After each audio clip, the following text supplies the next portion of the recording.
Hey guys! Welcome back to my channel. Guys, ang lulutuin natin ngayon, Pinoy na Pinoy. Bakit? Eto guys. Tan tan tan tan tan tan. Milkfish and tofu cooked in salted black beans. Kaya guys, abangan nyo.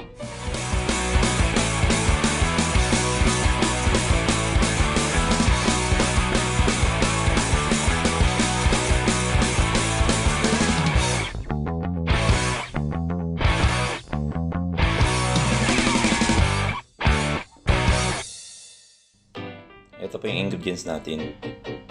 1 milkfish, tofu, corn flour,